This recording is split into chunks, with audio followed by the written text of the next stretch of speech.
ഈ സമയത്തും തമ്പുരാൻ്റെ മുഖത്തേക്ക് നോക്കുവാൻ നമ്മുടെ ആയുസ്സിനെ ദൈർഘ്യമാക്കി തന്ന കർത്താവിൻ്റെ എല്ലാ വിശ്വസ്തതകൾക്കായി നന്ദിയോടെ കർത്താവിന് സ്തോത്രം ചെയ്യുന്നു. ഈ യോഗലീഡി എന്ന ബഹുമാനപ്പെട്ട ദേവദാസൻ നല്ല ഗാനങ്ങൾ ആലപിച്ച് നമ്മളെ ആരാധനയിലേക്ക് നയിക്കുന്ന പവറേഷൻ കോയർ വിവിധ രാജ്യങ്ങളിൽ വിവിധ സംസ്ഥാനങ്ങളിൽ ഇരുന്നുകൊണ്ട് പവറേഷൻ ചാനലിൽ കൂടി ഈ മീറ്റിങ്ങുകൾ ശ്രദ്ധിക്കുന്ന ശ്രേഷ്ഠരായ സ്നേഹമുള്ള ശ്രോതാക്കൾ, ദൈവമക്കൾ എല്ലാവർക്കും യേശു ക്രിസ്തുവിൻ്റെ നാമത്തിൽ സ്നേഹത്തുള്ള വന്ദനങ്ങൾ നിങ്ങളെ അറിയിക്കുന്നു. കർത്താവ് നിങ്ങളെ അനുഗ്രഹിക്കട്ടെ. സ്തോത്രം. തമ്പുരാൻ്റെ ചിറകിൻ്റെ മറവിൽ മറവാൻ കർത്താവ് നമുക്ക് കൃപ ചെയ്തു. ഒരു കോഴി തൻ്റെ കുഞ്ഞിനെ മറയ്ക്കുന്ന പോലെ അവിടെവിടങ്ങളായ ദൈവം നമ്മളെ മറച്ചു. ബൈബിൾ വായിക്കുന്ന പോലെ അനർത്ഥം വ്യസനത്തിന് കാരണമായി തീരാതെ വണ്ണം കർത്താവ് നമ്മളെല്ലാം മറച്ച ആ സ്നേഹത്തെ ഓർത്ത് ഒരിക്കൽ കൂടി നന്ദിയോടെ കർത്താവിന് സ്തോത്രം പറഞ്ഞുകൊണ്ട് നിങ്ങളോട് കൈമാറുവാൻ പരിശുദ്ധാത്മാവ് എൻ്റെ പക്കലേൽപ്പിച്ച ആത്മീയ ദൂതനകത്തേക്ക് നമ്മൾ വേഗത്തിൽ സഞ്ചരിക്കുന്നു. യോഹന്നാൻ്റെ സുവിശേഷം 12-ാം അധ്യായത്തിൻ്റെ 26-ാം വാക്യമാണ് നിങ്ങളോട് പറയുവാൻ പരിശുദ്ധാത്മാവ് എൻ്റെ പക്കലേൽപ്പിച്ച ദൂത്. ആ വചനം ഇങ്ങനെ വായിക്കുന്നു: എനിക്ക് ശുശ്രൂഷ ചെയ്യുന്നവൻ എന്നെ അനുഗമിക്കട്ടെ. ഞാൻ ഇരിക്കുന്നിടത്ത് എൻ്റെ ശുശ്രൂഷകനും ഇരിക്കും. എനിക്ക് ശുശ്രൂഷ ചെയ്യുന്നവനെ പിതാവ് മാനിക്കും. 12-ാം അധ്യായത്തിൽ നസ്രയൻ തൻ്റെ വാഗൊണ്ട് പറഞ്ഞ വാക്കുകളാണ് ഈ വാക്യത്തിൻ്റെ ഉള്ളടക്കം. എന്താണ് യോഹന്നാൻ്റെ സുവിശേഷം? യോഹന്നാൻ്റെ സുവിശേഷം 2 ഭാഗമായി തിരിച്ചു പഠിക്കാൻ കഴിയുന്ന ഒരു അനുഗ്രഹിക്കപ്പെട്ട പുസ്തകമാണ്. 1 മുതൽ 12 അധ്യായങ്ങൾ വരെ യേശുവിൻ്റെ പരസ്യ ശുശ്രൂഷകളും 12 മുതൽ 21 അധ്യായങ്ങൾ വരെയുള്ള ഭാഗം പരസ്യപ്രസംഗത്തെ നിർത്തി ഒരു ഇന്നർ സർക്കിളിനോട്, അർത്ഥാൽ ശിഷ്യന്മാരോട്, തൻ്റെ അരികിൽ നിൽക്കുന്ന ശുശ്രൂഷ വൃന്ദങ്ങളോട് മാത്രം സംസാരിച്ച് അവരെ ബലപ്പെടുത്തി അവരോടുള്ള ദൂത് പറഞ്ഞു പോകുന്ന ഭാഗങ്ങളാണ് ഈ പുസ്തകത്തിൻ്റെ ആകെ ഉള്ളടക്കം. 12-ാം അധ്യായത്തിലേക്ക് വരുമ്പോൾ അവിടെ 4 ഗ്രൂപ്പുകൾ നമുക്ക് കാണാൻ കഴിയുന്നുണ്ട്. സ്തോത്രം. ആദ്യ ഭാഗം വായിക്കുമ്പോൾ യേശുവിൻ്റെ ശിഷ്യന്മാരെ കാണാൻ കഴിയും. 1 മുതൽ 8 വാക്യം വരെ വായിക്കുന്ന ഭാഗത്ത് യേശുവിൻ്റെ ശിഷ്യന്മാരാണ് അവിടെ കാണുന്നത്. പിന്നെയുള്ള കഥാപാത്രം മറിയ എന്ന ഒരു ദൈവദാസിയും മാർത്ത എന്ന ദൈവദാസിയും ലാസർ എന്ന ആ സഹോദരനും ആ വാക്യത്തിനകത്തുണ്ട്. പിന്നെ 9 മുതൽ 11 വരെ വാക്യത്തിനകത്ത് യഹൂദന്മാർ അവിടെ കാണാൻ കഴിയുന്നു. 12 മുതൽ 19 വരെയുള്ള വാക്യത്തിൽ വലിയ പുരുഷാരത്തെ കാണാൻ കഴിയുന്നു. 20 മുതൽ താഴോട്ട് വായിക്കുമ്പോൾ യവനന്മാരുടെ ഒരു കാര്യമാണ് പറയുന്നത്. സ്തോത്രം. അങ്ങനെ ഈ 3 ഭാഗങ്ങൾക്കകത്തും അനേക ആളുകളുണ്ടായിരുന്നു. നമ്മൾ വായിച്ച കുറുവാക്യത്തിലേക്ക് നമ്മൾ വേഗത്തിൽ പോകുന്നു. യവനന്മാർക്ക് യേശുവിനെ കാണുവാൻ ഒരിക്കൽ ഒരു ആഗ്രഹം ഉണ്ടായി. യവനന്മാർക്ക് ആഗ്രഹം ഉണ്ടായിട്ട് യവനന്മാർ വന്ന ശിഷ്യന്മാരോട് ഈ കാര്യം പറയുന്നു. ശിഷ്യന്മാർ യേശുവിൻ്റെ അടുക്കൽ ഈ കാര്യം അവതരിപ്പിക്കുന്നു. അപ്പോൾ യേശു പറയുന്ന വാക്കാണ് നമ്മൾ വായിച്ച കുറുവാക്യം. കുറുവാക്യം ഇങ്ങനെയാണ്: എനിക്ക് ശുശ്രൂഷ ചെയ്യുന്നവൻ എന്നെ അനുഗമിക്കട്ടെ. ഞാൻ ഇരിക്കുന്നിടത്ത് എൻ്റെ ശുശ്രൂഷകനും ഇരിക്കും. എനിക്ക് ശുശ്രൂഷ ചെയ്യുന്നവനെ പിതാവ് മാനിക്കും. നമ്മൾ ആ കുറുവാക്യത്തെ 3-4 ഭാഗമായി തിരിക്കാൻ പോവാണ്. ആദ്യത്തെ ഭാഗം ശുശ്രൂഷ ചെയ്യുക, ശുശ്രൂഷിക്കുക എന്ന വാക്ക് കാണാം. രണ്ടാമതായി കാണുന്ന വാക്ക് അനുഗമിക്കുക എന്ന വാക്ക്, അനുഗമിക്കുക. 3-ാമത്തെ വാക്ക് അവനോടുകൂടെ ഇരിക്കുക അല്ലെങ്കിൽ ഇരിക്കുക എന്ന് കാണാൻ കഴിയും. 4-ാമത്തെ എടുക്കാമെങ്കിൽ നമുക്ക് എടുക്കാൻ കഴിയും, മാനിക്കും. സ്തോത്രം. മാനിക്കുന്നൊരു ദൈവത്തെപ്പറ്റി കാണിക്കുന്നുണ്ട്. ഞാൻ ആ വാക്കുകളൊന്ന് തിരിച്ചു പറയാൻ പോവാണ്. അനുഗമിക്കുക, ശുശ്രൂഷിക്കുക, അവനോട് കൂടെ ഇരിക്കുക. ഒന്നുകൂടെ വാക്ക് പറയുന്നു: അനുഗമിക്കുക, ശുശ്രൂഷിക്കുക, ഇരിക്കുക അവനോട് കൂടെ. ലാസ്റ്റ് വാക്കുകൾ നമുക്ക് വേണേ അങ്ങനെ എടുക്കാൻ കഴിയും. ഇത്രയും ചെയ്യുന്ന ആളുകളെ ദൈവം മാനിക്കും എന്ന് നമുക്ക് ആ വാക്യത്തിൽ നിന്ന് പറയാൻ കഴിയും. സ്തോത്രം. അനുഗമിക്കുക, അനുഗമിക്കുക, അനുഗമിക്കുക, അനുധാവനം ചെയ്യുക, യേശുവിൻ്റെ കൂടെ യാത്ര ചെയ്യുക. ആ വാക്കിനവിടെ വളരെ ശ്രദ്ധയുള്ള കാര്യമാണ്. ഞാൻ പറഞ്ഞ ഈ 3 പാരഗ്രാഫിനകത്തും അധികം ആളുകൾ യേശുവിനെ അനുഗമിക്കുന്നുണ്ട്. ആദ്യം അനുഗമിച്ചവർ നിങ്ങൾക്കറിയാം ശിഷ്യന്മാരാണ്. ഇവിടെ ഈ 1 മുതൽ 8 വാക്യം വരെ അനുഗമിക്കുന്ന ശിഷ്യന്മാരെ കാണാം. 9, 10, 11 വാക്യത്തിൽ യഹൂദന്മാർ അവനെ അനുഗമിക്കുന്നുണ്ട്. 12 മുതൽ 19 വാക്യത്തിൽ വലിയ പുരുഷാരം അവനെ അനുഗമിക്കുന്നുണ്ട്. 21 മുതൽ നമ്മുടെ കുറുവാക്യം വരെയുള്ള ഭാഗത്തും യവനന്മാർ അവനെ അനുഗമിക്കുന്നുണ്ട്. അനുഗമിക്കുന്ന ഒത്തിരി ആളുകൾ യേശുവിൻ്റെ കൂടെ ഉണ്ടായിരുന്നു. യേശു ഒറ്റയ്ക്ക് യാത്ര ചെയ്തത് എന്ന് ബൈബിൾ നിങ്ങൾ വായിക്കുമ്പോൾ അധികം കാണാൻ കഴിയില്ല. യേശുവിൻ്റെ കൂടെ എപ്പോഴും പുരുഷാരമുണ്ടായിരുന്നു. അതാ ബൈബിൾ പറഞ്ഞ വാക്ക്, പുരുഷാരമുണ്ടായിരുന്നു. പുരുഷാരം, അധികം ആളുകൾ, എണ്ണിയാൽ തീരാത്ത ആളുകൾ. ബൈബിൾ പറയുന്നു അവനെ തിക്കി തിരക്കിക്കൊണ്ടിരുന്ന ആളുകൾ. യേശുവിനടുത്തൊരാൾക്ക് വരാൻ പോലും കഴിയാതെ ഒത്തിരി നിറഞ്ഞു നിൽക്കുന്ന സമൂഹത്തിൻ്റെ ഇടയിലൂടെയാണ് നസ്രയൻ ശുശ്രൂഷിച്ചതും യാത്ര ചെയ്തതും. ഒരിക്കലും യേശു കർത്താവിന് തനിയെ പ്രാർത്ഥിക്കാൻ ഒരു നിയോഗമുണ്ടാകുന്ന സമയത്ത് നിർജ്ജന പ്രദേശത്ത് പോയി പ്രാർത്ഥിച്ചു എന്ന് ബൈബിൾ പറയുന്നുണ്ട്. നിർജ്ജനമായ സ്ഥലം, ആളില്ലാത്ത, ഒരാൾ പോലും ഇല്ലാത്ത ഒരു സ്ഥലത്ത് യേശു പ്രാർത്ഥിച്ചു. അത് ഒറ്റയ്ക്കിരിക്കാൻ വേണ്ടിയായിരുന്നു. പക്ഷേ അധിക സമയം അവിടെ ഒറ്റയ്ക്കിരിക്കാൻ പറ്റിയില്ല. പുരുഷാരം അവനെ തിരക്കി അവിടെ വന്നു എന്നാണ് വായിക്കുന്നത്. അതിൻ്റെ അർത്ഥം യേശുവിനെ എപ്പോഴും ഒരു പുരുഷാരം അനുഗമിച്ചുകൊണ്ടേയിരുന്നു. അനുഗമിക്കുന്ന പുരുഷാരം, അനുഗമിക്കുന്ന പുരുഷാരത്തിന് അനുഗമിക്കുന്ന പുരുഷാരത്തെ തന്നെ നമുക്ക് 1, 2, 3 ഗ്രൂപ്പായി തിരിക്കാൻ കഴിയും. അനുഗമിക്കുന്ന പുരുഷാരത്തിൽ ഒന്നാണ് ശിഷ്യന്മാരുണ്ടായിരുന്നു. ശിഷ്യന്മാർ യേശുവിൻ്റെ കൂടെ എപ്പോഴും അനുഗമിക്കുന്ന ആളുകളാണ്, എപ്പോഴും ഉണ്ടായിരുന്നു. രണ്ടാമതായിട്ട് അനുഗമിക്കുന്നവർ സൗഖ്യം കിട്ടാൻ വേണ്ടി അനുഗമിക്കുന്ന ഒരാളുകളുണ്ട്. സൗഖ്യവും അവരുടെ വിഷയത്തിന് പരിഹാരവും, കാഴ്ച കിട്ടുവാൻ, കേൾവി കിട്ടുവാൻ, ഭൂതബാധകൾ അഴിഞ്ഞു പോകുവാൻ, രോഗങ്ങൾ സൗഖ്യമാകുവാൻ യേശുവിൻ്റെ പുറകെ അനുഗമിക്കുന്ന ഒരു സമൂഹം, ഒരു പുരുഷാരം അവിടെ ഉണ്ടായിരുന്നു. അവരുടെ ആവശ്യങ്ങൾക്ക് വേണ്ടി മാത്രം, അവരുടെ കാര്യങ്ങൾ നടക്കാൻ വേണ്ടി മാത്രം. ഒരിക്കലും യേശു കർത്താവിൻ്റെ ആ ശിഷ്യന്മാരുടെ വാക്കിൽ തന്നെ മനസ്സിലാകും, അപ്പം തിന്നാനും അത്ഭുതം കിട്ടാനും വേണ്ടി മാത്രം യേശുവിൻ്റെ പുറകെ യാത്ര ചെയ്യുന്നൊരു സമൂഹം ഉണ്ടായിരുന്നു. അങ്ങനെ യാത്ര ചെയ്യുന്നവരും, ഞാൻ ആത്മാവിൽ പറയാം, നിങ്ങളുടെ ഏത് ആവശ്യങ്ങളോടുകൂടെ നസ്രയൻ്റെ പുറകെ യാത്ര ചെയ്താലും നിങ്ങളുടെ ആവശ്യങ്ങൾക്ക് പരിഹാരം വരുത്താൻ കഴിയുന്ന ഒരാളാണ് ഞാൻ പ്രസംഗിക്കുന്ന യേശു. വന്നവരെ ആരെയും വെറുതെ മടക്കി വിട്ടിട്ടില്ല. ആവശ്യങ്ങളോടെയും ആവലോടെയും വേവലാതിയോടെയും ആകുലതകളോടെയും ആരേശുവിനെ വിളിച്ചിട്ടുണ്ടോ, ആരേശുവിനെ കയറി പിടിച്ചിട്ടുണ്ടോ, അല്ല അവൻ്റെ കണ്ണിൽ ആരെങ്കിലും ഉടക്കിയിട്ടുണ്ടോ, അവൻ്റെ ദൃഷ്ടിയിൽ ഒരാൾ പതിഞ്ഞിട്ടുണ്ടെങ്കിൽ അവരുടെ വിഷയത്തിന് ആ സെക്കൻഡിൽ പരിഹാരമായിരുന്നു. അവൻ്റെ കാതിൽ നിലവിളി അപ്പോൾ കേട്ടോ, അപ്പോൾ മുതൽ അവരുടെ വിഷയത്തിന് പരിഹാരമാണ്. ഉറക്ക വിളിച്ച മനുഷ്യൻ, ദാവീദ് പുത്രാ എന്നോട് കരുണ തോന്നണമേ, ആ ഒറ്റ വിളി യേശുവിനെ നിർത്തി. സ്തോത്രം. അപ്പോൾ വന്ന പുരുഷാരങ്ങൾക്കകത്ത് 99% ആളുകൾ ഒത്തിരി ആവശ്യങ്ങളോടുകൂടെ വന്നവരാണ്. അതാണ് ഒരു പുരുഷാരത്തിൽ ഒരു ഗ്രൂപ്പ് ആളുകൾ യേശുവിനെ അനുഗമിച്ചത്. മൂന്നാമതൊരു ഗ്രൂപ്പുണ്ട്, യേശുവിനെ അനുഗമിക്കുന്നവർ പരീശന്മാരാണ്, യഹൂദന്മാരാണ്. എന്തിനാണ്? യേശുവിനെ വാക്കിനാൽ കുടുക്കിക്കളയാൻ. എവിടെങ്കിലും അവർക്ക് പിടിച്ച് യേശുവിനെ ശിക്ഷിപ്പാൻ, യേശു നസ്രയനല്ല, രക്ഷിതാവല്ല, മശിഹ അല്ല എന്ന് പറയാൻ എന്തെങ്കിലും ഒരു വാക്ക് കിട്ടുമോ എന്ന് പ്രതീക്ഷിച്ച് യേശുവിനെ അനുഗമിക്കുന്ന യഹൂദന്മാർ, പരീശന്മാർ, യഹൂദ പ്രമാണിമാർ, പള്ളിപ്രമാണിമാരൊക്കെ ഉണ്ടായിരുന്നു.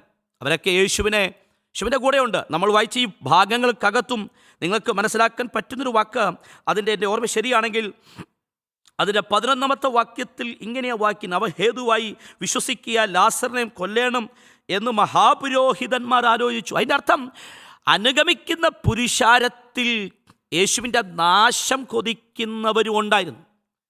അങ്ങനെ 3 ഗ്രൂപ്പുകളാണ് യേശുവിൻ്റെ കൂടെ ഉണ്ടായിരുന്നത്. ഒന്ന്, തന്നോട് ചേർന്ന് നിൽക്കുന്ന ശിഷ്യന്മാരുണ്ടായിരുന്നു. ആവശ്യങ്ങൾക്ക് വേണ്ടി മാത്രം അടുത്തു വരുന്ന ഗ്രൂപ്പുണ്ടായിരുന്നു. തന്നെ എങ്ങനെയും കൊന്നുകളയണം, എങ്ങനെയും തകർത്ത് കളയണം, എങ്ങനെയും നിങ്ങളെ ഇല്ലാതാക്കി തീർക്കണം, അങ്ങനെ അനുഗമിക്കുന്ന ഒരു ഒരു ഒരു ഒരു അനുധാവ വൃന്ദങ്ങളും യേശുവിൻ്റെ കൂടെ ഉണ്ടായിരുന്നു. ഇതൊക്കെ യേശുവിന് അറിയാമായിരുന്നു. യേശുവിൻ്റെ അടുക്കൽ വരുന്നവർക്ക് ആവശ്യങ്ങൾക്ക് വേണ്ടി മാത്രമാണ് വരുന്നത് എന്ന് അറിയാമായിരുന്നു. യേശുവിനെ അനുഗമിക്കാൻ ഡിമാൻഡുകളൊന്നുമില്ല. ആർക്കും യേശുവിനെ അനുഗമിക്കാം. അതേത് അവസ്ഥയിലിരിക്കുന്ന ആൾക്കാണെങ്കിലും, നിങ്ങളുടെ ബാക്ക്ഗ്രൗണ്ടുകളോ നിങ്ങളുടെ ഒന്നും ഇവിടെ പ്രശ്നമല്ല. യേശുവിനെ ഫോളോ ചെയ്യാൻ, യേശുവിനെ അനുഗമിക്കാൻ ഒരു നിബന്ധനകളുമില്ല. അങ്ങനെ പറയുമ്പോൾ ബൈബിളിൽ ഒരു നിബന്ധനയുണ്ട്. ഒരു നിബന്ധന അത് അറിയാവുന്ന നിബന്ധനയാണ്. തന്നെത്താൻ ത്യജിച്ച് അവനെ അനുഗമിക്കുക. അതാണ് ആ വാക്യം. പിന്നെ അടുത്തൊരു വാക്യം, ക്രൂശ് എടുത്ത് അവനെ പിന്തുടരുക, അനുഗമിക്കുക. ആ രണ്ട് വാക്കുകളാണ് ഡിമാൻഡുകൾ എന്ന് വേണേൽ പറയാം. നിബന്ധനകളുണ്ട് എന്ന് പറയാൻ പറ്റുന്ന രണ്ട് വാക്യങ്ങളാണ്. പക്ഷെ ഇവിടെയൊക്കെ നിങ്ങൾ ശ്രദ്ധിച്ചോ, അനുഗമിക്കുന്നവരുടെ കർത്താവ് പറയുന്നത് നിങ്ങൾക്ക് എല്ലാവർക്കും എൻ്റെ പുറകെ വരാം. എല്ലാവർക്കും, അധ്വാനിക്കുന്നവരും ഭാരം ചുമക്കുന്നവരായുള്ളവരെ എൻ്റെ അടുക്കൽ വരിക, എന്നെ അനുഗമിക്കുക. നിങ്ങളുടെ അധ്വാനങ്ങൾക്കും നിങ്ങളുടെ ഭാരത്തിനും നിങ്ങളുടെ പ്രതിസന്ധികൾക്കും പരിഹാരം യേശുവിൻ്റെ പക്കലുണ്ടാകും. ഒരു ഡിമാൻഡും യേശു വെച്ചിട്ടില്ല ആർക്കും. നിങ്ങൾ ഏത് ജാതിയിലോ ഏത് നിറത്തിലോ ഏത് കുലത്തിലോ ഏത് ഭാഷയിലോ ഏത് സമൂഹത്തിൽ പിറന്നവരാണെങ്കിലും യേശുവിനെ അനുഗമിക്കാൻ നിങ്ങൾക്ക് കഴിയും. സ്തോത്രം. ഇത് ഇച്ചിലൂടെ തെളിഞ്ഞു വരുന്നത് യേശുവിൻ്റെ മരണശേഷം ഒരു കല്ലറയ്ക്ക് തനിക്ക് ലഭ്യമായി. ആ കല്ലറ ബൈബിൾ പറയുന്നു യേശുവിൻ്റെ രഹസ്യ ശിഷ്യനായ ഒരു മനുഷ്യൻ. അപ്പം അതിൻ്റെ അർത്ഥം രഹസ്യമായും യേശുവിനെ അനുഗമിക്കുന്നവരന്നുണ്ടായിരുന്നു. സ്തോത്രം. പരസ്യമായും രഹസ്യമായും യേശുവിനെ പിന്തുടരുന്നവരുണ്ടായിരുന്നു. അതല്ലേ ഒരു മനുഷ്യൻ അർദ്ധരാത്രിയിൽ യേശുവിനെ കാണാൻ വന്നത്. അർദ്ധരാത്രിയിൽ. കാരണം അദ്ദേഹം ഒരു പള്ളിയുടെ വലിയ പ്രമാണിയാണ്. അദ്ദേഹം വലിയൊരു സമൂഹത്തിൽ വലിയ സ്ഥാനം അലങ്കരിക്കുന്ന ഒരു വലിയ മനുഷ്യനാണ്. പക്ഷേ യേശുവിൻ്റെ വാർത്ത തനിക്കറിയാം. യേശുവിനെ പറ്റി വാർത്ത കേട്ടിട്ടുണ്ട്. ആ വാർത്തകൾ തന്നെ വീട്ടിലിരുത്താൻ അനുവദിക്കാതെ, പക്ഷെ പൊതുസമൂഹത്തിൽ പരസ്യമായി ചെല്ലാൻ പറ്റില്ല. അതുകൊണ്ട് എല്ലാവരും ഉറങ്ങിയപ്പോൾ അർദ്ധരാത്രിയിൽ യേശുവിനെ കാണാൻ പോയ ഒരാളെ ബൈബിൾ പരിചയപ്പെടുത്തുന്നുണ്ട്. അതിൻ്റെ അർത്ഥം ആർക്ക് വേണേലും യേശുവിനെ അനുഗമിക്കാം. അതിനുള്ള ഡിമാൻഡുകളില്ല. എങ്ങനെ വേണേലും നിങ്ങൾക്ക് കർത്താവിനെ അനുഗമിക്കാം. നിങ്ങളുടെ ആവശ്യങ്ങളോടുകൂടിയാണോ ദൈവത്തിൻ്റെ അടുക്കൽ വരുന്നതെങ്കിൽ കർത്താവ് നിങ്ങളുടെ ആവശ്യങ്ങളെ പരിഹരിക്കും. നിങ്ങളുടെ രോഗത്തോടു കൂടിയാണോ അവനെ അനുഗമിക്കുന്നത്, ഉറക്ക വിളിക്കണം, ദൈവം നിൽക്കുമാർ വിളിക്കണം. ദാവീദ് പുത്ര, ബൈബിളിനകത്തൊരു വാക്യം പറയാം, കരുണ തോന്നും. അതിൻ്റെ അർത്ഥം പ്രിയരെ, നമ്മുടെ പ്രാർത്ഥനയിൽ നമ്മുടെ വിളിയിൽ ദൈവത്തിന് നമ്മളോടൊരു പ്രീതി തോന്നണം, ഒരു കരുണ തോന്നുമാറ്. ഹൃദയം പൊട്ടി വിളിച്ചാൽ, കണ്ണ് നിറഞ്ഞു കരഞ്ഞാൽ ആ വിളിക്ക് മുമ്പിൽ നിൽക്കുന്നൊരു കർത്താവിനെയാണ് നമ്മൾ പ്രസംഗിക്കുന്നത്.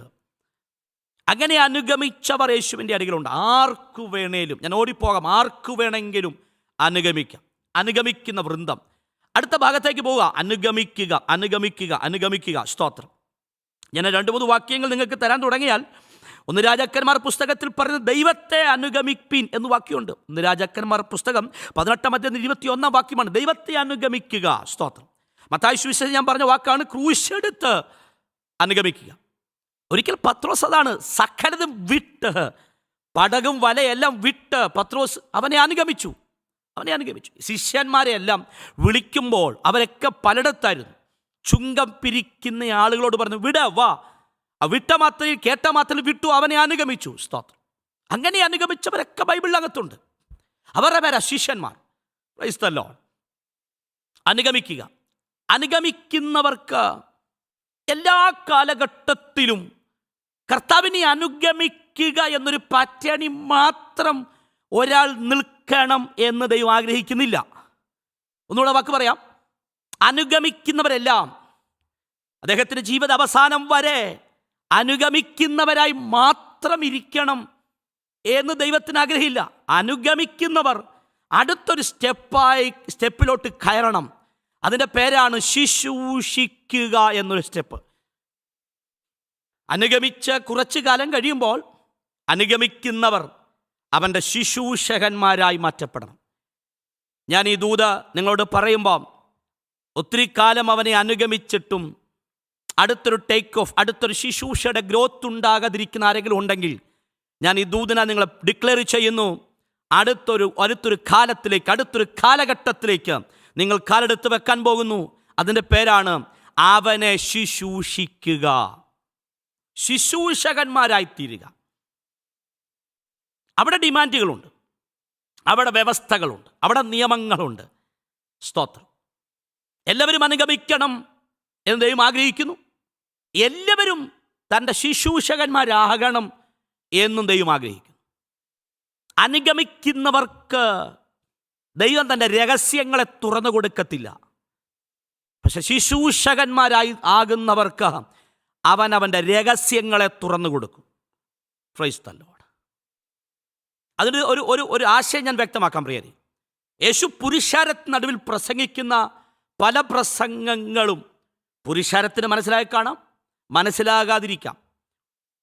യേശു കർത്താവ് ഉദാഹരണങ്ങളായി, ഉപമകളായി പലതും പ്രസ്താവിക്കുന്ന ഉപമകൾ ശിഷ്യന്മാരും കേട്ടു, ജനമെല്ലാം കേട്ടു. പക്ഷേ ജനം പിരിഞ്ഞു പോയി കഴിയുമ്പോൾ ശിഷ്യന്മാർ ഓടി അടുത്ത് വരും, എന്നിട്ട് പറയും, നസ്രായനേ, അങ്ങ് പറഞ്ഞ ആ ഉപമ ഞങ്ങൾക്ക് ശരിക്കും അങ്ങോട്ടും മനസ്സിലായില്ല, ഞങ്ങൾക്ക് എന്തൊക്കെയോ പിടികിട്ടി, ശരിക്കും പിടികിട്ടില്ല. പ്രിയരെ, ആ സമയത്താണ് ആ ഉപമയുടെ രഹസ്യങ്ങൾ, അതിൻ്റെ ആഴങ്ങൾ, അതിൻ്റെ ഗൗരവങ്ങൾ, അതിൻ്റെ സീക്രട്ടുകൾ റിവീലാക്കിയതും തുറന്നു കൊടുത്തതും ശുശ്രൂഷകന്മാർക്ക് മുമ്പിലാണ്. സ്തോത്രം. എന്തെങ്കിലും പ്രാപിപ്പാൻ, അസാധാരണമായത് എന്തെങ്കിലും നേടിയെടുപ്പാൻ, സാധാരണമല്ലാത്തത്, അസാധാരണമായത് പ്രാപിക്കാൻ ആരെങ്കിലും കൊതിക്കുന്നുണ്ടെങ്കിൽ ഞാൻ നിങ്ങളോട് ആത്മാവിൽ പറയാം, അനുഗമിക്കുന്നവർ എന്നൊരു തലത്തിൽ നിന്ന് അടുത്തൊരു സ്റ്റെപ്പിലോട്ട് കയറണം. അതിൻ്റെ പേരാണ് ശുശ്രൂഷകന്മാർ. അവർക്ക് അവൻ ചിലതൊക്കെ കൈമാറിയിരിക്കും. അവൻ്റെ ഹൃദയത്തിലെ രഹസ്യങ്ങളെ, അവൻ്റെ പ്ലാനുകളെ, പദ്ധതികളെ, അധികാരങ്ങളെ കൈമാറുന്നത് അനുഗമിക്കുന്നവർക്കല്ല, ശിഷ്യന്മാർക്കാണ്. സ്തോത്രം. അവൻ്റെ ശുശ്രൂഷകന്മാർക്കാണ്. അധികാരം കൈമാറിയത് അനുഗമിക്കുന്നവർക്കല്ല, ശുശ്രൂഷകന്മാർക്കാണ്. യേശുവിൻ്റെ നാമത്തിൽ ആത്മാവ് ഞാൻ പറയുന്നു, ശുശ്രൂഷകന്മാരുടെ മേൽ ദൈവത്തിൻ്റെ രഹസ്യങ്ങൾ തിരിച്ചറിയുമാറ്, അവൻ്റെ അധികാരങ്ങൾ ചലിക്കത്തക്ക നിലവാരത്തിൽ ഒരാത്മീയ വിടുതൽ യേശുവിൻ്റെ നാമത്തിൽ ഈ ദിവസങ്ങളിൽ വെളിപ്പെട്ടു വരട്ടെ എന്ന് ഞാൻ ആത്മാവിൽ പ്രഖ്യാപിക്കുകയാണ്. സ്തോത്രം. ശുശ്രൂഷിക്കുക. ശുശ്രൂഷകൾക്കും നമുക്ക് രണ്ട് ഭാഗമായി തിരിക്കാൻ കഴിയും. ശുശ്രൂഷകൾ രണ്ട് ഭാഗമായി തിരിക്കാൻ കഴിയും. ഞാനിത് നിങ്ങളോട് പറയുമ്പോൾ ചില ആളുകളുടെ ഹൃദയത്തിലേക്ക് വന്ന് കാണും, ശുശ്രൂഷകൾ എന്ന് പറയുമ്പോൾ ഒരു മൈക്കെടുത്തൊരു വേദിയിൽ നിന്ന് പ്രസംഗിക്കുന്നു, അങ്ങനത്തെ ഒരു നിലവാരം നിങ്ങൾ ഓർത്ത് കാണും. സ്തോത്രം. അങ്ങനെ ചിലർക്ക് ഓർമ്മ വരും, അങ്ങനെ ചിന്തിക്കാൻ സാധ്യതയുണ്ട്. അല്ലെങ്കിൽ ഒരു സഭയിൽ പ്രസംഗിക്കുന്നു, അല്ലെങ്കിൽ ഒരു പൊതുയോഗത്തിൽ പ്രസംഗിക്കുന്നു. ഇതാണ് ശുശ്രൂഷകൾ എന്ന് ചിന്തിക്കുന്ന ഒരു നിലവാരം ചിലർക്കെങ്കിലും ഉണ്ടാകാൻ സാധ്യതയുണ്ട്. സ്തോത്രം. അതെ, ശുശ്രൂഷകന്മാർ അങ്ങനെ ചിന്തിക്കുമ്പോൾ നിങ്ങൾക്ക് മനസ്സിലാകത്തക്ക നിലവാരത്തിൽ ഞാൻ വാക്കിനെ പറയാം. ഈ 12-ാം അധ്യായം തുടങ്ങുമ്പോൾ ശ്രദ്ധിച്ചവർക്കറിയാം, 12-ാം അധ്യായത്തിൻ്റെ ആദ്യത്തെ വാക്ക് നിങ്ങൾ കണ്ടോണം. രണ്ടാമത്തെ വാക്യം ഇങ്ങനെയാണ്, അവിടെ അവൻ അത്താഴം ഒരുക്കി മാർത്ത ശുശ്രൂഷ ചെയ്തു. മാർത്ത ശുശ്രൂഷ ചെയ്തു. അടുത്ത വാക്ക് കേട്ടോണം, ലാസറോ അവനോടുകൂടെ പന്തിയിൽ ഇരുന്നു. അപ്പം മാർത്ത അവനെ ശുശ്രൂഷിച്ചു. അപ്പം അതിൻ്റെ അർത്ഥം എന്നാ? പ്രസംഗിച്ചു എന്നാണോ? അല്ല, പ്രസംഗിച്ചു എന്നല്ല. അവനെ കെയർ ചെയ്തു, അവൻ്റെ കാര്യങ്ങൾ നോക്കി, അവന് വേണ്ട ആഹാരങ്ങൾ ഒരുക്കി, അങ്ങനെ ശുശ്രൂഷിച്ചു പോയ ഒരു നിലവാരമാണ് മാർത്ത ചെയ്തത്. അപ്പം അങ്ങനത്തെയും ഒരു ശുശ്രൂഷയുടെ നിലവാരമുണ്ട്. ശിഷ്യന്മാർ പ്രസംഗിച്ചതും ശുശ്രൂഷിച്ചതും ഗ്രാമങ്ങളിലും തെരുവോരങ്ങളിലും കർത്താവ് അയച്ചവിടത്തെല്ലാം ഇരണ്ടായി പോയി, ഭൂതങ്ങളെ പുറത്താക്കി, രോഗികളെ സൗഖ്യമാക്കി. ഇങ്ങനെ പോയ ശുശ്രൂഷിച്ച ശിഷ്യന്മാരും ബൈബിളുണ്ട്. യേശുവിൻ്റെ കാൽക്കൽ ഇരുന്ന് ഒരാൾ പോലും അറിയാതെ, ഒരാൾ പോലും മനസ്സിലാക്കാത്ത, ഒരു വേദിയിൽ പോലും പേര് വരാതെ യേശുവിൻ്റെ കാൽക്കൽ ഇരുന്ന് അവൻ്റെ കാര്യങ്ങൾ നോക്കിയ മാർത്ത എന്ന ശുശ്രൂഷകയും ഉണ്ട്. സ്തോത്രം. അപ്പം അതിൻ്റെ അർത്ഥം, അവനെ ശുശ്രൂഷിക്കാൻ നിനക്കൊരു പ്ലാറ്റ്ഫോമിൻ്റെ ആവശ്യമില്ല. സ്തോത്രം. പ്ലാറ്റ്ഫോമിൽ ശുശ്രൂഷിക്കുന്നവരുണ്ടാകാം, അവരെ കർത്താവ് കൃപയ്ക്ക് യോഗ്യരാക്കി തീർത്തതാണ്. അതുകൊണ്ടാണ് പൗലോസ് പറയുന്നത്, കരുണ ലഭിച്ചിട്ട് ഞങ്ങൾക്ക് ശുശ്രൂഷ ഉണ്ടാകുകയാൽ. സ്തോത്രം. വേദികളിലും പൊതുസ്ഥലങ്ങളിലും മറ്റ് ഇതര കാര്യങ്ങളും ശുശ്രൂഷിപ്പാൻ ചില ആളുകളെ ദൈവം അങ്ങ് അപ്പോയിൻ്റ് ചെയ്യും, അവരെ അഭിഷേകം ചെയ്യും, അവരെ നിയോഗം കർത്താവ് കൊടുക്കും. അങ്ങനെ ശുശ്രൂഷിക്കുന്ന ആളുകളുണ്ട്. അതുമാത്രമാണ് ശുശ്രൂഷ എന്ന് വിചാരിക്കരുത്. സ്തോത്രം. നിനക്ക് പേഴ്സണലായും ദൈവത്തെ ശുശ്രൂഷിക്കാൻ കഴിയും. സ്തോത്രം. നീ ഇരിക്കുന്ന വീടുകൾക്കകത്ത്, നീ പാർക്കുന്ന ആ ഗ്രാമത്തിൽ, അല്ലെങ്കിൽ നീ കൂടുന്ന സഭയിൽ, നീ പോകുന്ന ഓഫീസിൽ, കോളേജിൽ ഒക്കെ നിനക്ക് കർത്താവിനെ പ്രസൻറ്റ് ചെയ്യാൻ കഴിയുമെങ്കിൽ നിനക്ക് ലഭിച്ച രക്ഷയെ, നിനക്ക് ലഭിച്ച വീണ്ടെടുപ്പിനെ, നിനക്ക് ലഭിച്ച സ്വാതന്ത്ര്യത്തെ ഒരാളോട് പറയാൻ പറ്റുമെങ്കിൽ അതിൻ്റെ പേരും ശുശ്രൂഷയെന്നാണ്. സ്തോത്രം. രക്തം ചെയ്യും. ഇവിടെയാണ് പ്രിയപ്പെട്ടവരെ നമ്മളെ സത്താൻ ഭയങ്കരമായിട്ട് കൺഫ്യൂസ് ചെയ്ത് കളയും. ഭയങ്കരമായിട്ട് നമ്മളെ സത്താൻ ഡിസ്റ്റർബ് ആക്കി കളയും. സത്താൻ പറയും, നിങ്ങൾ ഈ ചെയ്യുന്ന ചെറിയ പ്രവർത്തനങ്ങളൊന്നും വലിയ ശുശ്രൂഷയല്ല. വലിയ ശുശ്രൂഷ എന്ന് പറഞ്ഞാൽ വലിയ പ്ലാറ്റ്ഫോമിൽ പോയി നിങ്ങൾ പ്രസംഗിക്കുമ്പോഴാണ് വലിയ ശുശ്രൂഷകന്മാരാകുന്നത്. രക്തം ചെയ്യും. എൻ്റെ പ്രിയപ്പെട്ടവരെ, നിൻ്റെ കോളേജിൽ ഒരാളെ യേശുവിനോട് പറയാൻ പറ്റുമെങ്കിൽ അതൊരു ശുശ്രൂഷയാണ്. സ്തോത്രം. ഒരാൾക്ക് രക്ഷയെ നിങ്ങൾക്ക് പ്രസൻറ്റ് ചെയ്യാൻ പറ്റുമെങ്കിൽ അത് ശുശ്രൂഷയാണ്. മൈ ഗാഡ്, ക്ഷീണിച്ച് തകർന്ന ഉടഞ്ഞിരിക്കുന്ന ഒരാളെ അവിടെ ചെന്നൊന്ന് പ്രാർത്ഥിക്കാൻ നിങ്ങൾക്കുണ്ടെങ്കിൽ, കൃപയുണ്ടെങ്കിൽ അതിന് പേര് ശുശ്രൂഷ എന്നാണ്. സ്തോത്രം. നിങ്ങളുടെ റിലേറ്റീവിൻ്റെ വീട്ടിൽ നിങ്ങൾ ചെല്ലുക. സ്ഥിരമായി പോകുന്നതായിരിക്കാം, അല്ലെങ്കിൽ വല്ല വർഷത്തെ ഒരിക്കൽ പോകുന്ന റിലേറ്റീവ് വീടായിരിക്കാം, നിങ്ങളുടെ സുഹൃത്തിൻ്റെ വീടായിരിക്കാം, നിങ്ങളുടെ ബന്ധുക്കളായിരിക്കാം, വട്ടവർ എന്തു ആകട്ടെ. അവിടെ ചെന്ന് അവരോട് അധികം നേരം സംസാരിക്കുന്നു. അവരുടെ കാര്യങ്ങളൊക്കെ അങ്ങോട്ടും ഇങ്ങോട്ടും പറയുന്നു. അച്ഛാ സുഖമായിട്ടിരിക്കുന്നോ, അമ്മമ്മ സുഖമായിട്ടിരിക്കുന്നോ, കുഞ്ഞുങ്ങളൊക്കെ എവിടെയാണ്, അപ്പുറത്താണോ, സുഖമായിട്ടിരിക്കുന്നത്. സംസാരിച്ച് കഴിഞ്ഞാൽ അവർ നിങ്ങൾക്ക് കോഫി തരാമായിരിക്കും, അവർ നിങ്ങൾക്ക് ചിലപ്പോൾ ഫുഡ് തരുമായിരിക്കും. ഇറങ്ങാൻ നേരത്ത് പറയും, ഒന്ന് പ്രാർത്ഥിക്കട്ടെ. ആ പ്രാർത്ഥിക്കുന്ന പ്രാർത്ഥന അതൊരു ശുശ്രൂഷയാണ്. സ്തോത്രം. അപ്പോൾ പറഞ്ഞു വെക്കുന്ന വാചകങ്ങളും അപ്പോൾ വെളിപ്പെടുന്ന ദൈവ സാന്നിധ്യവും ഒരു ശുശ്രൂഷയാണ്. മൈ ഗാഡ്, ഒരു വീട്ടിൽ ചെന്ന് കോഫി കുടിച്ച് പൊടിയും തട്ടി ഇറങ്ങിപ്പോകുന്നതിനേക്കാൾ അവിടെ നിന്ന് പ്രാർത്ഥിക്കുന്ന ഒരു ശുശ്രൂഷയ്ക്കകത്തോട്ട് കയറണം. അവരെയാ അങ്ങനെയുള്ള ഒരാളെയാ കർത്താവിനോട് ആവശ്യമുള്ളത്. അനുഗമിക്കുന്നവരെക്കാൾ കർത്താവിനോട് ആവശ്യം തന്നെ ശുശ്രൂഷിക്കുന്നവരെയാണ്. സ്തോത്രം. ഏലിയാവ് മഴ പെയ്യാതിരിക്കാൻ പ്രാർത്ഥിച്ചു. അത് വർഷങ്ങളൊക്കെ അവ്യക്തമാണെങ്കിലും 20 വർഷം പ്രാർത്ഥിച്ചതൊക്കെ എന്തുവാകട്ടെ, 20 വർഷം, അധിക വർഷം ഒരു മനുഷ്യൻ പ്രാർത്ഥിക്കുന്നു. ഞാൻ 20 എന്ന് പറഞ്ഞ വാക്ക് ഞാൻ പിൻവലിക്കുന്നു. അധിക വർഷം പ്രാർത്ഥനാ മുറിക്കകത്തിരുന്നൊരു മനുഷ്യൻ അടുത്ത ലെവലെന്ന് പറഞ്ഞാൽ താൻ ശുശ്രൂഷിക്കാൻ പോവാണ്. ചെന്നിട്ട് പറയാ, ഞാൻ പറഞ്ഞിട്ടല്ലാതെ ഞാൻ കൽപ്പിക്കുന്നു. അയ്യോ, പ്രാർത്ഥനാ മുറിക്കകത്തുനിന്ന് ഒരു മനുഷ്യൻ ശുശ്രൂഷയുടെ ഒരു പ്ലാറ്റ്ഫോമിലേക്ക് കയറി നിന്നു. അത് കമാൻഡ് ചെയ്യുകയാണ്, പ്രഖ്യാപിക്കുകയാണ്, ഞാൻ പറഞ്ഞിട്ടല്ലാതെ യേശുവിൻ്റെ നാമത്തിൽ. ഞാൻ ഈ മെസ്സേജ് കൈമാറുമ്പോൾ, ഞാൻ ഈ മെസ്സേജ് പറയുമ്പോൾ ഒത്തിരി കാലങ്ങളായി ശുശ്രൂഷയ്ക്ക് വേണ്ടി പ്രാർത്ഥിക്കുകയും ഒരു ദൈവനിയോഗത്തിന് വേണ്ടി പ്രാർത്ഥിക്കുകയും ചെയ്ത് ഒതുങ്ങിയിരിക്കുന്നവരുടെ മേൽ ദൈവത്തിൻ്റെ ആയുധമാക്കി, ദൈവത്തിൻ്റെ പ്ലാനും ദൈവത്തിൻ്റെ പദ്ധതിക്കും വേണ്ടി അടുത്തൊരു തലമുറയെ ദൈവശബ്ദമാക്കി അവൻ ഉപയോഗിക്കാൻ പോവാണ്. ശുശ്രൂഷയുടെ അടുത്തൊരു പ്ലാറ്റ്ഫോം, അടുത്തൊരു വേദി, അടുത്തൊരു സ്റ്റെപ്പ് നിങ്ങളുടെ മേൽ തുറന്നു വരാൻ പോവാണ് യേശുവിൻ്റെ നാമത്തിൽ. ശുശ്രൂഷിക്കുക. ഈ മോശയുടെ കാര്യത്തിൽ ഈ പുറപ്പാട് പുസ്തകത്തിൽ മോശ പോയി ഫറവോനോട് പറയുന്ന വാക്ക്, എൻ്റെ ജനത്തെ ആരാധിപ്പാൻ വിട്ടയപ്പിൻ എന്നാണ് പറയുന്നത്, മോശ പറയുന്നത്. ഞാൻ ആ വാക്ക് പറഞ്ഞത് കൊണ്ടൊരു വാക്ക് പറയാം. സ്തോത്രം. എൻ്റെ ഓർമ്മ ശരിയാണെങ്കിൽ 4-ാം അധ്യായത്തിനകത്താണ് ഞാൻ പറഞ്ഞ വാക്ക്. 4-ാം അധ്യായത്തിൻ്റെ പുറപ്പാട് പുസ്തകം 4-ാം അധ്യായത്തിൻ്റെ സ്തോത്രം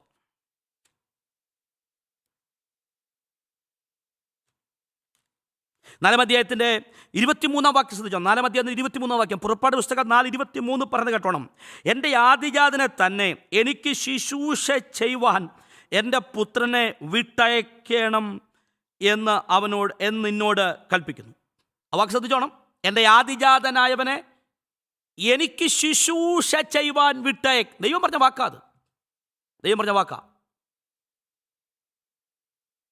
മോശ പറഞ്ഞപ്പോൾ പറഞ്ഞ വാക്കാ ആരാധിക്കാൻ വിട്ടയക്കുക. ദൈവം പറഞ്ഞപ്പോൾ വാക്ക് എനിക്ക് ശുശ്രൂഷ ചെയ്യുവാൻ വിട്ടയക്കുക.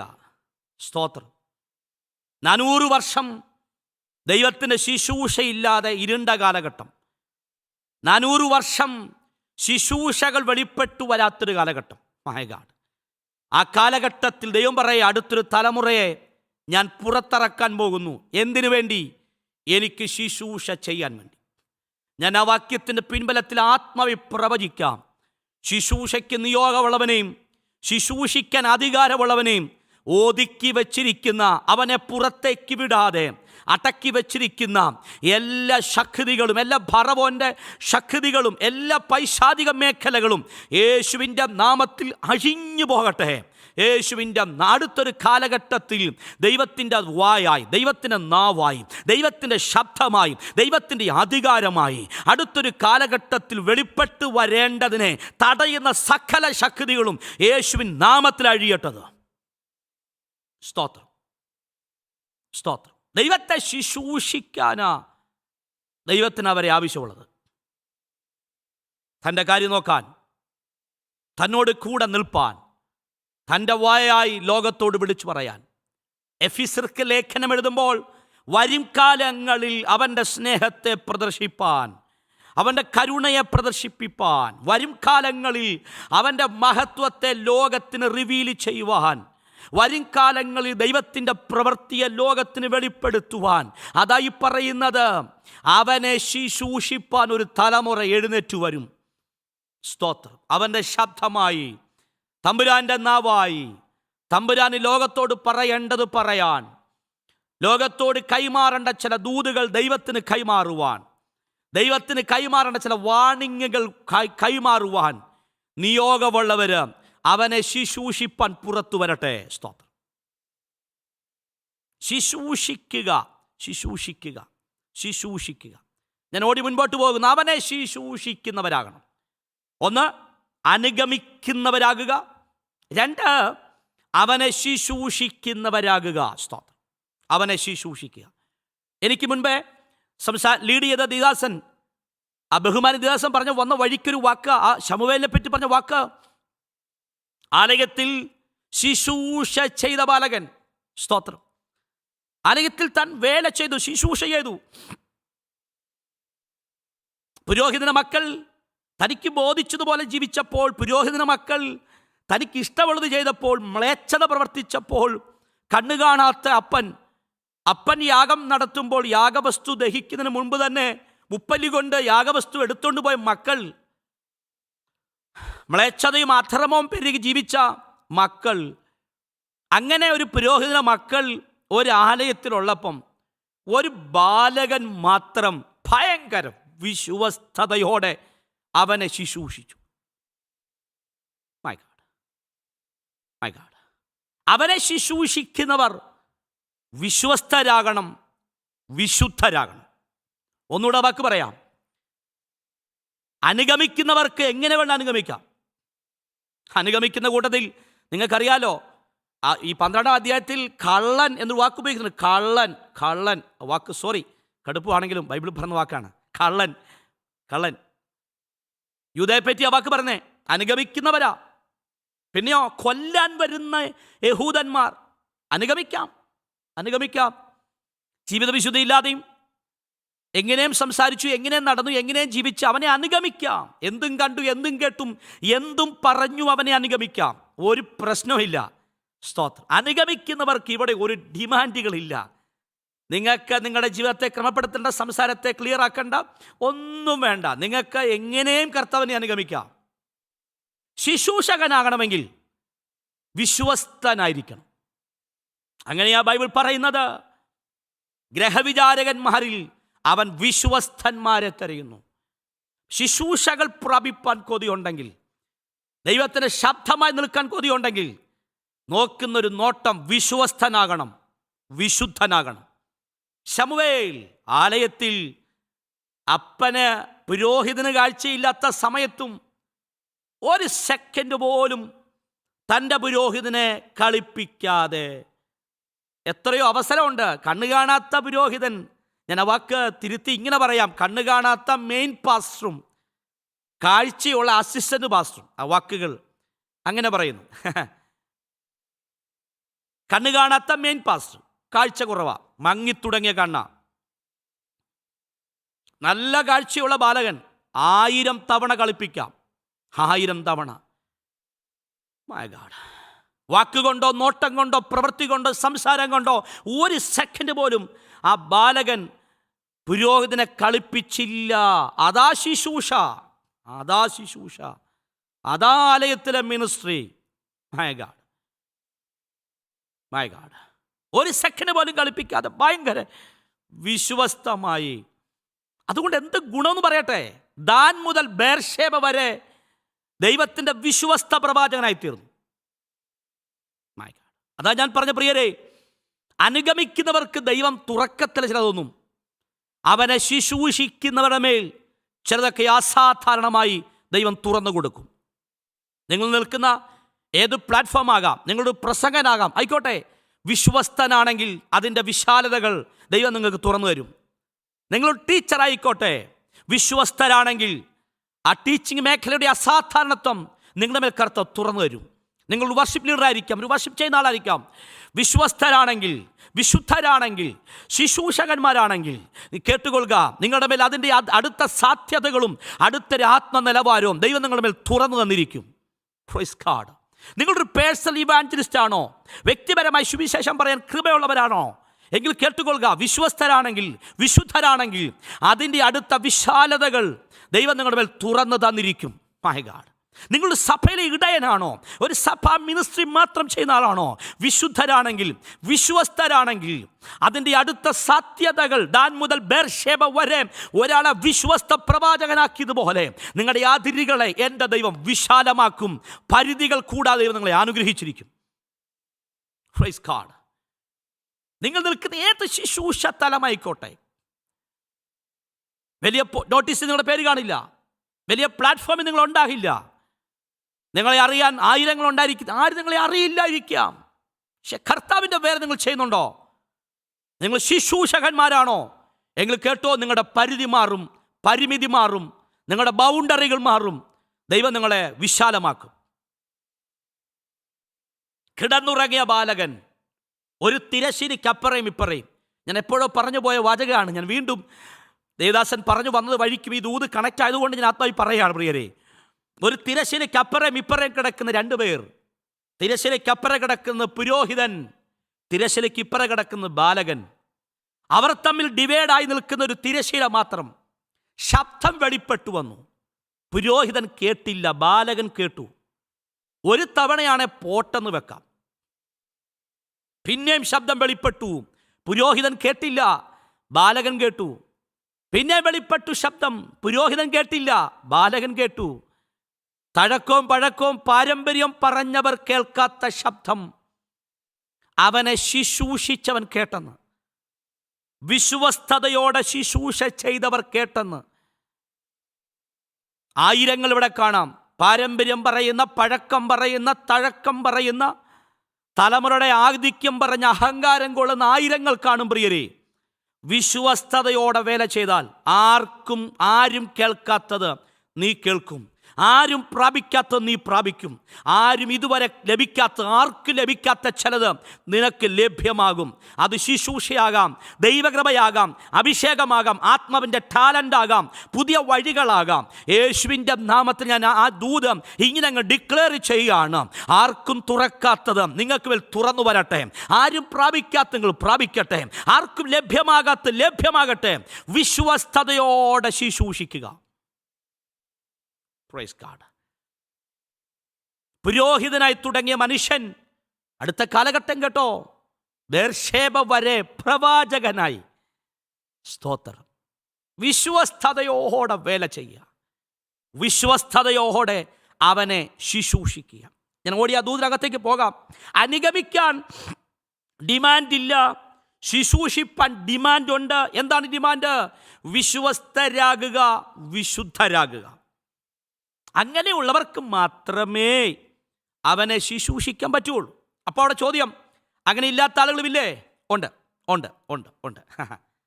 അവർക്ക് പറ്റുന്ന അപകടം പറയാം, അത് പറഞ്ഞങ്ങ് പ്രാർത്ഥിക്കാൻ പോവാണ്. സ്തോത്രം. എന്താണ് അവർക്ക് പറ്റിയ അപകടം? അവർക്ക് പറ്റിയ അപകടം അതിൻ്റെ അടുത്ത വാക്ക് പറയുമ്പോൾ നിങ്ങൾ മനസ്സിലാകും. ആ വാക്ക് ഇങ്ങനെയാണ്: എനിക്ക് ശുശ്രൂഷ ചെയ്യുന്നവൻ എന്നെ അനുഗമിക്കട്ടെ. അടുത്ത വാക്ക്, ഞാൻ ഇരിക്കുന്നിടത്ത് എൻ്റെ ശുശ്രൂഷകനും ഇരിക്കും. അതാ കാര്യം. ഇരിക്കുക, ഇരിക്കുക. ആരോടുകൂടെ? അവനോടുകൂടെ ഇരിക്കുക. അപ്പം ദൈവം നമ്മളെ വിളിച്ചെന്തിനാണ്? അനുഗമിക്കണം, അനുഗമിക്കുന്നതിൻ്റെ അടുത്ത ലെവൽ അവനെ ശുശ്രൂഷിക്കുന്നു. അതിൻ്റെ അടുത്ത ഹയർ ലെവൽ അവനോടുകൂടെ ഇരിക്കുക. അവനോട് കൂടെ ഇരിക്കുക. അവനോട് കൂടെ അവനെ വിട്ടുപിരിയാതെ, അവനിൽ നിന്ന് ഒരു അകലം പാലിക്കാതെ, അവനെ വിട്ടൊരു സെക്കൻഡ് പോലും മാറിപ്പോകാതെ അവനോട് കൂടെ ഇരിക്കണം. സ്തോത്രം. അതെന്താ യോഹന്നാൻ്റെ സുവിശേഷത്തിൽ അവനോടുകൂടെ ഇരിക്കുക എന്ന വാക്കുകൊണ്ട് അർത്ഥമാക്കുന്നത്? യോഹന്നാൻ്റെ സുവിശേഷത്തിൽ ഈ പദത്തെ അർത്ഥമാക്കുന്നത് ഭയങ്കര ഗൗരവമുള്ള കാര്യമായിട്ടാണ്. അവനോടുകൂടെ ഇരിക്കുക. പക്ഷെ ബൈബിളിൽ അവനോടുകൂടെ ഇരിക്കുക എന്ന വാക്കുകൊണ്ട് അർത്ഥമാക്കുന്ന 3-4 വേറെ കാര്യങ്ങളുണ്ട്. അത് ഭൗതിക കാര്യങ്ങളായിട്ട് പറയാൻ പറ്റും. സ്തോത്രം. ദേവദാസൻ പറഞ്ഞ വാക്ക് എനിക്ക് മുമ്പേ ശുശ്രൂഷിച്ചപ്പോൾ ആ ദേവദാസൻ പറഞ്ഞ ആ പുസ്തകത്തിൽ തന്നെ ഒരു മാതാവിൻ്റെ പ്രാർത്ഥനയുണ്ട്. അതെൻ്റെ ഓർമ്മ ശരിയാണെങ്കിൽ 1 ശമൂവേലിൻ്റെ പുസ്തകമാണ്. സ്തോത്രം. അതിനകത്ത് ബാക്കി വേണം, എൻ്റെ കുഞ്ഞിനെ ഉയർത്തണം, പ്രഭുക്കന്മാരോട് കൂടെ ഇരുത്തണം. സങ്കീർത്തനത്തിൽ ഈ വാക്ക് കിടപ്പുണ്ട്. എനിക്ക് ഓർമ്മ ശരിയാ 113 സങ്കീർത്തനകത്താണ് വാക്കുകളുള്ളത്. ഒരു മാതാവ് പ്രാർത്ഥിക്കുക, എൻ്റെ മകനെ ഉയർത്തണം, കുപ്പയിൽ നിന്ന്, പൊടിയിൽ നിന്ന്, ദരിദ്രന്മാരുടെ ഇടയിൽ നിന്ന് ഉയർത്തണം. എങ്ങോട്ട്? പ്രഭുക്കന്മാരോട് കൂടെ ഇരുത്താൻ. സ്തോത്രം. ഇതൊരു മാതാവിൻ്റെ നന്ദി പ്രാർത്ഥനയാണ്. 1-ാം അധ്യായത്തിൽ ഒരൊറ്റ വാക്യത്തിൽ ആ മാതാവ് പ്രാർത്ഥിക്കും. ഒറ്റ വാക്യത്തിൽ മാതാവിൻ്റെ പ്രാർത്ഥന ഇങ്ങനെയാ: പിതാവേ, എനിക്കൊരു ആൺതലമുറയെ തന്നാൽ നിനക്ക് ഞാൻ നിവേദ്യമാക്കി തരാം. അത്രയേ ഉള്ളൂ പ്രാർത്ഥന. എൻ്റെ നിന്ദയെ മാറ്റണം, എൻ്റെ പരിഹാസത്തെ മാറ്റി എനിക്കൊരു തലമുറയെ തരണം. എനിക്കൊരു തലമുറയെ തന്നാൽ ഞാൻ നിനക്ക് തരാം. ഇതാണ് 1-ാം അധ്യായത്തിലെ പ്രാർത്ഥന. ഒറ്റ വാക്യത്തിൽ പ്രാർത്ഥന.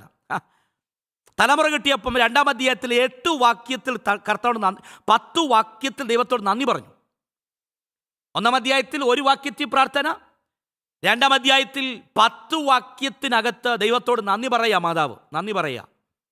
നന്ദി പറഞ്ഞു വന്ന വാക്കിൽ പറയുക, ഉയർത്തണം. എങ്ങോട്ട്? പ്രഭുക്കന്മാരോട് കൂടെ ഇരുത്തണം.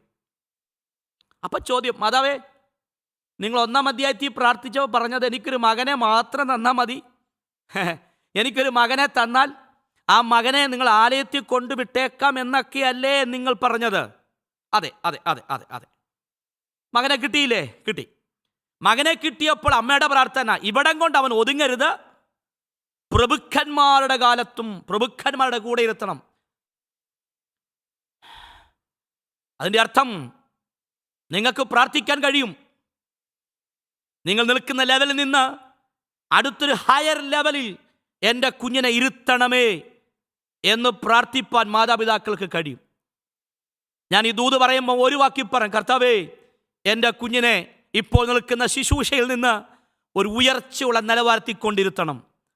എൻ്റെ ഭാവി, എൻ്റെ ജോലി, എൻ്റെ മിനിസ്ട്രി, എൻ്റെ ബിസിനസ് ഉയർച്ചയുള്ള പ്രഭുക്കന്മാരുടെ കൂടെ ഇരുത്തത്തക്ക നിലവാരത്തിൽ എന്നെ ഒന്ന് ആദരിക്കണമേ, എന്നെ ഒന്ന് മാനിക്കണമേ എന്ന് പ്രാർത്ഥിക്കാൻ തുടങ്ങിയാൽ ആ നിലവാരത്തിൽ കൊണ്ടിരുത്താൻ എൻ്റെ ദൈവത്തിന് കഴിയും.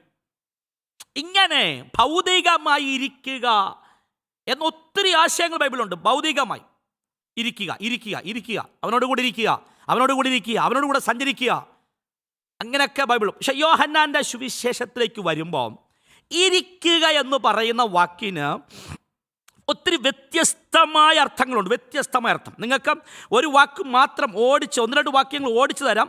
എൻ്റെ 10-ാം അധ്യായത്തിൻ്റെ 27-ാം വാക്യമാണ് അതിൻ്റെ ഒരു വാക്യം. സ്തോത്രം. 10-ാം വാക്യത്തിൻ്റെ 27, എൻ്റെ ശബ്ദം കേൾക്കുന്നു, ഞാൻ അവയെ അറിയും, അവ എന്നെ അനുഗമിക്കുകയും ചെയ്യുന്നു, ഞാൻ അവന് നിത്യജീവൻ കൊടുക്കും. സ്തോത്രം. നിങ്ങൾക്ക് ആ വാക്യം 10-ാം അധ്യായത്തിൻ്റെ 27-ാം വാക്യം, 14-ാം വാക്യത്തിൻ്റെ 3-ാം വാക്യം, 14-ന്റെ 3-ാം വാക്യം, നിങ്ങൾക്ക് ആ വാക്യം ഇച്ചിരി ശ്രദ്ധേയമാണ്. 14-ന്റെ 3 ആ വാക്യം ഇങ്ങനെയാണ്. ഇങ്ങനെ വാക്ക് കേട്ടോ: ഞാൻ നിങ്ങൾക്ക് പോകുന്നു,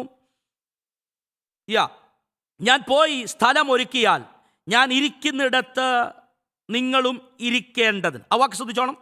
ഞാൻ പോകുകയാണ്, ഞാൻ പോകുന്നിടത്ത് നിങ്ങളും ഇരിക്കണം, എന്നോടുകൂടെ ഇരിക്കണം. ഇതേ വാക്യം 17-ാം വാക്യത്തിൽ, 17-ാം അധ്യായത്തിൻ്റെ 24-ാം വാക്യത്തിൽ, മഹത്വം, എനിക്ക് തന്നിരിക്കുന്ന മഹത്വം ഞാൻ അവർക്ക് കൊടുക്കുന്നു, അവർ എന്നോടുകൂടെ ഇരിക്കണം. അപ്പൊ യോഹന്നാന്റെ സുവിശേഷത്തിൽ ഇരിക്കുക എന്ന് പറയുന്നത് ഈ മണ്ണിൽ ഇരിക്കുന്ന കാര്യമല്ല. പിന്നെയോ അവിടെ ചെന്ന് അവനോടുകൂടെ വാസം ചെയ്യുന്നൊരു കാലത്തെ പറ്റി പറയുന്നത്. സ്തോത്രം. മണ്ണിലുള്ള ഒരു അനുഗ്രഹമോ, മണ്ണിലുള്ള ഒരു മാന്യതയോ, മണ്ണിലുള്ള സ്ഥാനക്കയറ്റം, മണ്ണിലുള്ള ഉയർച്ചകളോ ഒന്നുമല്ല പറയുന്നത്. പിന്നെയോ അവിടെ പറയുന്നതെല്ലാം സ്വർഗരാജ്യത്തിൽ ചെന്ന് അവനോട് കൂടെ ഇരിക്കും. 1, അനുഗമിക്കുക. 2, ശുശ്രൂഷിക്കുക. 3, അവനോടുകൂടെ ഇരിക്കുക. അപ്പൊ ശുശ്രൂഷിക്കുന്നവരും ശുശ്രൂഷയിൽ നിന്ന് അടുത്തൊരു ഹയർ ലെവൽ അവനോട് കൂടെ ഇരിക്കുക. അപ്പൊ അതെന്താ വ്യത്യാസം? എന്താ? ഞാൻ ഒന്ന് പറഞ്ഞു. അനുഗമിക്കുന്നവർക്ക് ഡിമാൻഡുകളില്ല, എങ്ങനെ ജീവിക്കാം. ശുശ്രൂഷിക്കുന്നവർ വിശ്വസ്തന്മാരാകണം, വിശുദ്ധന്മാരാകണം. അപ്പം 3-ാമത്തെ കാര്യം, അവനോട് കൂടെ ഇരിക്കാൻ എന്താ ചെയ്യണ്ടേ? അവിടെ വിഷയം. അവനോട് കൂടെ ഇരിക്കാൻ ശുശ്രൂഷയത പോരാ. ഈ മണവാളൻ്റെയും മണവാട്ടിയുടെയും ഒരു ഉപമ ബൈബിളിലുണ്ട്. അർദ്ധരാത്രിയിൽ മണവാളൻ വന്നുപോയി, വിളക്കിൽ എണ്ണയില്ലാത്തവർ എണ്ണ വാങ്ങിക്കാൻ പോയി വന്നിട്ട് പറഞ്ഞ ഒരു അനുഭവം നിങ്ങൾ ശ്രദ്ധിച്ചോണം. അതിങ്ങനെയാ: നിന്റെ നാമത്തിൽ ഞാൻ ഭൂതങ്ങളെ പുറത്താക്കി, രോഗികളെ സൗഖ്യമാക്കി. അപ്പൊ തമ്പുരാന്റെ വാക്ക്, എനിക്ക് നിന്നെ അറിയില്ല. സ്തോത്രം. അപ്പൊ അവനോട് കൂടെ ഇരിക്കാൻ ഭൂതങ്ങളെ പുറത്താക്കുന്ന മിനിസ്ട്രി പോരാ. അവനോട് കൂടെ ഇരിക്കാൻ രോഗികളെ സൗഖ്യമാക്കിയ പോരാ. സ്തോത്രം. അവനോടുകൂടെ ഇരിക്കണമെങ്കിൽ ഇവിടെ വിശുദ്ധരായി ജീവിക്കണം. ലോകത്തോട് കൂട്ടുകെട്ടില്ലാതെ, അശുദ്ധിയോട് അടുപ്പമില്ലാതെ, രക്ഷിക്കപ്പെട്ട് സ്നാനപ്പെട്ട് വിശുദ്ധിയിലും വേർപാടിലും ജീവിക്കാൻ തുടങ്ങിയാൽ മാത്രം അവനോടുകൂടെ ഇരിക്കാൻ കഴിയും.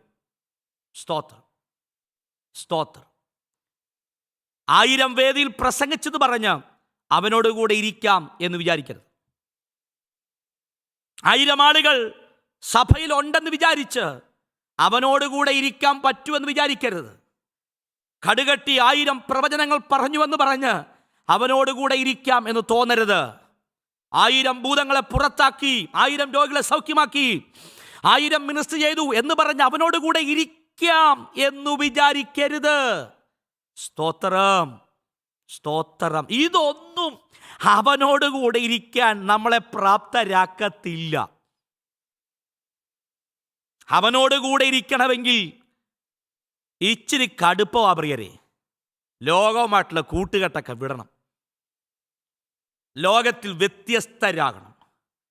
വിശുദ്ധിയോടെ, എബ്രായ ലേഖനം പറഞ്ഞ വാക്ക് പറയട്ടെ, തനിക്കായി കാത്തിരിക്കുന്ന വിശുദ്ധന്മാരെ ചേർപ്പാൻ അവൻ വീണ്ടും പ്രത്യക്ഷപ്പെടും. ആരെയാ? തനിക്കായി കാത്തിരിക്കുന്ന വിശുദ്ധന്മാരെ ചേർക്കുക. ആരോടുകൂടെ? അവനോടുകൂടെ ചേർക്കുക. അവനോടുകൂടെ ഇരിക്കാൻ, അവനോടുകൂടെ നടക്കാൻ, അവനോട് കൂടെ പാർക്കാൻ എന്തു വേണമെന്നറിയാമോ? വിശുദ്ധരായി ജീവിക്കണം. നിങ്ങൾക്ക് ആ വാക്യം ഈ പത്രോസിൻ്റെ ലേഖനത്തിൽ, 1 യോഹന്നാൻ്റെ ലേഖനത്തിൽ പറയുന്ന വാക്കാണ്. ജഡമോഹം, കൺമോഹം, ജീവനത്തിന് പ്രതാപങ്ങൾ എന്നൊക്കെ പറഞ്ഞിട്ട് ഞാൻ എടുത്തുകൊണ്ട് ആ വാക്യം പറഞ്ഞു പോകാം. 1 യോഹന്നാൻ്റെ ലേഖനം 2-ാം അധ്യായത്തിൻ്റെ 17-ാം വാക്യം. സ്തോത്രം. ഞാനത് പറഞ്ഞതുകൊണ്ട് മാത്രം പറഞ്ഞു പോകാം. സ്തോത്രം. 1 യോഹന്നാൻ്റെ ലേഖനം, സ്തോത്രം, 2-ാം അധ്യായത്തിൻ്റെ 17-ാം വാക്യം. ലോകവും അതിൻ്റെ മോഹം ഒഴിഞ്ഞു പോകും, ദൈവ ഇഷ്ടം ചെയ്യുന്നവനോ എന്നേക്കും ഇരിക്കും. ആ വാക്ക് ശ്രദ്ധിച്ചോണം. ലോകവും അതിൻ്റെ മോഹം ഒഴിഞ്ഞു പോകും, ദൈവ ഇഷ്ടം ചെയ്യുന്നവനോ എന്നേക്കും ഇരിക്കും. അതിന് തൊട്ടും എഴുത്ത് വാക്യം കേട്ടോ. ജഡമോഹം, കൺമോഹം, ജീവനത്തിൻ്റെ പ്രതാപം, ഇങ്ങനെ ലോകത്തിലുള്ളതെല്ലാം പിതാവിൽ നിന്നല്ല ലോകത്തിൽ നിന്നത്രേ ആകുന്നു. ലോകവും അതിൻ്റെ മോഹവും ഒഴിഞ്ഞു പോകും, ദൈവ ഇഷ്ടം ചെയ്യുന്നവനോ എന്നേക്കും ഇരിക്കും. ദൈവം നമ്മളെ വിളിച്ചത് അവനോട് കൂടെ ഇരിക്കാൻ. അവനോട് കൂടെ ഇരിക്കണമെങ്കിൽ നമ്മൾ ദൈവത്തിന് ഇഷ്ടം ചെയ്യണം. ദൈവത്തിന് ഇഷ്ടമോ നിങ്ങളുടെ വിശുദ്ധീകരണം തന്നെ. സ്തോത്രം. വിശുദ്ധരായി ജീവിക്കാൻ തുടങ്ങിയാൽ നമുക്ക് അവനോട് കൂടെ ഇരിക്കാൻ കഴിയും. നിത്യതയിൽ അവനോടുകൂടെ പാർക്കാൻ കഴിയും. അവനുമായി മാത്രം ബന്ധം പുലർത്തി മണവാട്ടിയായി നമുക്കവിടെ പാർക്കാൻ കഴിയും. എൻ്റെ ചോദ്യം, അനുഗമിക്കുന്നവരാണോ, ശുശ്രൂഷിക്കുന്നവരാണോ, അവനോട് കൂടെ ഇരിക്കുന്നവരാണോ? എങ്കിൽ കേട്ടോ, അവനോട് കൂടെ ഇരിക്കുന്നവരായി മാറ്റപ്പെടണം യേശുവിൻ്റെ നാമത്തിൽ. തുടങ്ങിയപ്പോൾ അനുഗമിക്കുന്നവർ, കുറച്ചു കാലം കഴിഞ്ഞപ്പോൾ ശുശ്രൂഷകന്മാർ, അടുത്തൊരു ഗ്രോത്ത് ഉണ്ടായി. അതിൻ്റെ പേരാണ് അവനോട് കൂടെ ഇരിക്കുക. സ്തോത്രം. അവനോട് കൂടെ ഇരിക്കാൻ പ്രാഗൽഭ്യത്തോടെ ദൈവകൃപയോടെ തീരുവാൻ ഞാൻ ആത്മാവിൽ ഈ ദൂതിൽ പ്രഖ്യാപിക്കുകയാണ് യേശുവിൻ്റെ നാമത്തിൽ. അവനോട് കൂടെ ഇരിക്കാം, അവൻ നമ്മോട് കൂടെ ഇരിക്കും. ഞാൻ ഒറ്റ വാക്ക് പറഞ്ഞങ്ങ് പ്രാർത്ഥിക്കാം. അവിടെയും അല്ല കേട്ടോ, ഇവിടെയും നിങ്ങളുടെ കൂടെ കർത്താവ് ഇരിക്കും. അവിടെ മാത്രമല്ല, ഇവിടെയും നിങ്ങളുടെ കൂടെ കർത്താവ് ഇരിക്കും. ഒറ്റയ്ക്കായി പോയെന്നും എൻ്റെ കൂടെ ആരുമില്ലെന്നും ഓർത്തവരാരെങ്കിലും ഉണ്ടെങ്കിൽ നിങ്ങളുടെ കൂടെ കർത്താവ് ഉണ്ട് കേട്ടോ. ഒറ്റയ്ക്കല്ല. നിരാശപ്പെട്ടിരിക്കുന്ന ആ പടുകുഴിയിലും നിങ്ങൾ വീണ പൊട്ടക്കുഴിക്കകത്തും ബൈബിൾ വായിക്കുന്നു, കാരാഗ്രഹത്തിൽ യോസഫിനോട് കൂടെ ദൈവമുണ്ടായിരുന്നു. കൂടെയുണ്ട്. ഒറ്റയ്ക്കല്ല. അവൻ നമ്മുടെ കൂടെയുണ്ട്. എങ്കിലും അതിൻ്റെ ആത്മീയ ദൂത് പറഞ്ഞ് പ്രാർത്ഥിക്കുന്നു, നമുക്ക് അവിടെ അവനോട് കൂടെ ഇരിക്കാം. എല്ലാ കണ്ണുകളും അടച്ചോ, ഞാൻ പ്രാർത്ഥിക്കാൻ പോകും. ഞങ്ങളുടെ ദൈവമേ, യേശുവിൻ്റെ നാമത്തിൽ പ്രാർത്ഥിക്കുന്നപ്പാ, അനുഗമിക്കുന്നവരിൽ നിന്ന് ഞങ്ങൾക്ക് ശുശ്രൂഷകന്മാരാകണം. ശുശ്രൂഷകന്മാരിൽ നിന്ന് അവനോട് കൂടെ ഇരിക്കുന്നവരാകണം. ഞങ്ങളെ അറിയില്ല എന്ന് പറയുന്ന ഒരു പരാജയം ഞങ്ങൾക്കുണ്ടാകല്ലപ്പാ, ഉണ്ടാകല്ലപ്പാ. വിശുദ്ധിയോടെയും നിഷ്കളങ്കതയോടെയും കർത്താവിൻ്റെ വേല ചെയ്താൽ ആ ഉയർപ്പിൻ്റെ പൊൻപുലരിയിൽ അങ്ങയുടെ കൂടെ യുഗായുഗ ഞങ്ങൾക്ക് വാഴാൻ കഴിയുമല്ലോ യേശുവിൻ്റെ നാമത്തിൽ. സ്വർഗമേ, അത് ചെയ്ത കൃപയ്ക്കായി സ്തോത്രം. അനുഗമിക്കുന്നവരിൽ നിന്ന് ശുശ്രൂഷകന്മാരായവരുടെ മേൽ ചിലതൊക്കെ അസാധാരണമായി സ്വർഗം തുറന്നു കൊടുത്തതിനായി സ്തോത്രം. ഞാൻ ഈ വചനത്താൽ പ്രിയപ്പെട്ടവരെ അനുഗ്രഹിക്കുന്നു. പ്രാർത്ഥന കേട്ടിരിക്കിയാൽ സ്തോത്രം, യേശുവിൻ നാമത്തിൽ തന്നെ. ആമേൻ.